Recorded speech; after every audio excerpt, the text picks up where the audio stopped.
Would you like to know more?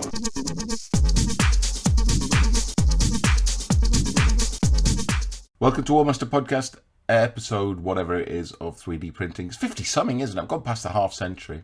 I do like to, I'm quite persistent when I get going, when my mojo's running.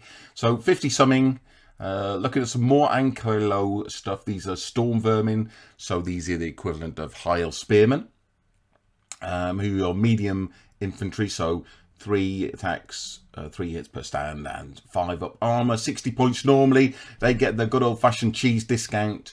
So I'm not sure if you're allowed 2 per 1,000 or 4 per 1,000 of these fellas, but as you're getting 5 points off per unit and a slight buff in that they can chase anything, I'd certainly be filling my boots with these as a starting point to any Skaven army. So whatever the maximum of these fellas you're allowed is what I'd have, because 3-3-5 infantry is as good as most armies get, and getting them cheaper is good. So we're only one flag, I think, and again supported and unsupported. So I printed the supported. Quite a lot of supports going on this one, but it's not. I mean, it's nothing to worry about. I mean, most of them will just pull off like that. So there you go.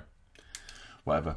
And there might be a little bit still attached, but maybe not. Maybe just flick it off when you're preparing the rest of it. So Paul's going to clean these up. I'm not doing any cleanup anymore. He can do that kind of stuff.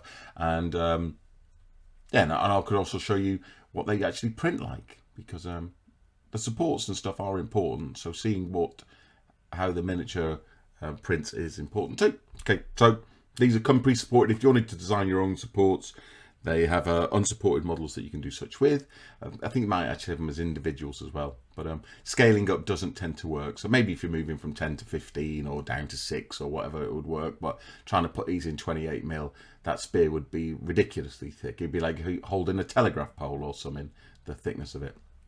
Okay, so that's... And then we got 5 of the regular stands.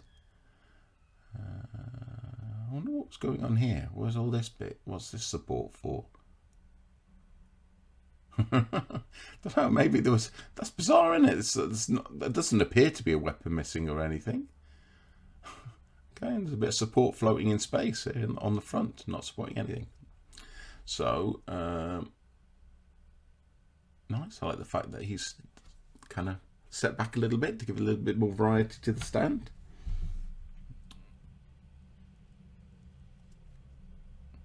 So all very good. All very good. Nice spiky spears. So Storm Vermin, I think, are very good value for 55 points. I can't really... Maybe I'll give Skaven a try. Maybe I'll borrow Paul's army, because I'm certainly not going to paint one. I've got a couple of Horde armies, like undeady Horde armies, and I certainly don't want another Horde army, because I find painting units of 10mm... Not tedious is not the right word, just difficult, just a slog. I'd much rather paint 12 28mm units, 12 28mm figures, than I would paint, how many would be here? So the 6 times 4, 6 times 6, 36. 36 of these little buggers. Just because, I mean, look at the detail on that shield. I guess you could just try and dry brush it or something, or wash it, so just like make it white or like light grey, and then just hit it with a contrast paint. But I couldn't do any more than that. I see people do like crazy detail on these buggers, but you must be mad, sir. Life is genuinely too short for that kind of shenaniganry. What was something going on? Just a support maybe, or just a bit of rubbish. Just knock it off. Yep, so we're going to look at this last unit, last stand, and then we've got the rat swarms, and we've got a couple of bigger pieces. One's a warp lightning cannon, one looks like a character riding a rat ogre. So, as I've said before, I don't pack my bed to exhaustion. I tend to only put a kind of modest amount of stuff. So I put the Storm Vermin, I put some rat swarms, and those 2 things, and that was the entire bed. So the rat swarms come in 2 different styles. There's a full base and a little half base, so you can have a bit of variety, I guess. You can there's 4 of the little half bases. So grab a couple of the half bases. They're quite similar, so I won't go mad on these.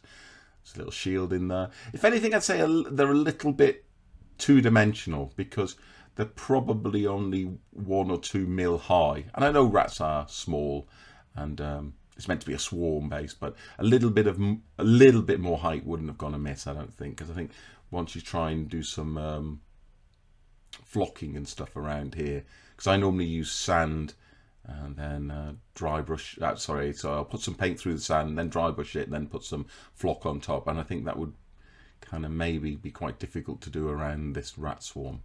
But that's just me being finicky about the way I base stuff. So a little bit more height maybe. Have I got a ruler here? Can I tell you exactly how much height it is, so we know what we're talking about? Yeah, I've got one here. So let's see if we can judge the height here. So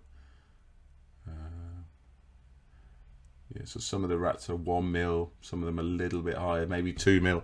So you haven't got a great deal of height to play with. So, but you do get 4 of these bases, the longer ones, and 4 of the shorter ones. And they will be absolutely astonishingly easy to paint, no doubt, because again, you could just whack some contrast paint on this over a white undercoat or a grey or even a zenith undercoat, and that'll probably be you done once you've done your basing, because you know, rat's a rat, innit? You're just going to blast them. But I'm sure people could paint pink noses and tails if they wanted, but geez, that's quite hard work. So you've got some rat swarms. We've done the Storm Vermin. We have whatever the bloody hell this fella is here. Some bearded, horned rat holding a orb, riding a Rat Ogre who's got, oh, what's that? He's going to eat a man? An orc? Don't know. He's going to eat something, isn't he? He's got this little Scooby snack here.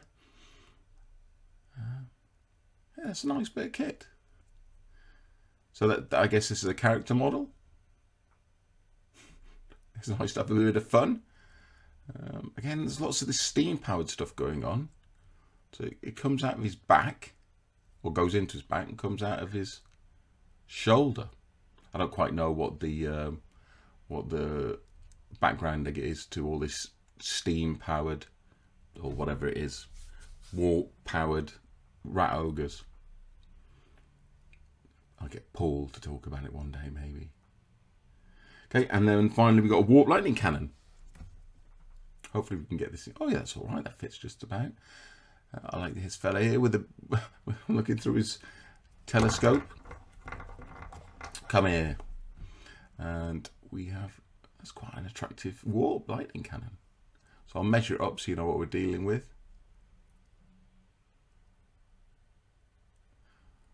Do they fire warp stone then? Is that fuel for the cannons and stuff? Because I guess that's what this is, a warp stone in a bucket.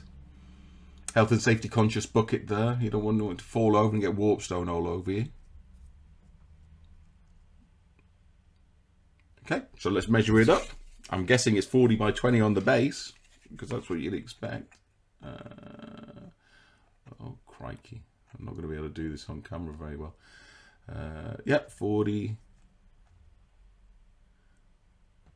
What's that? About 18 and height.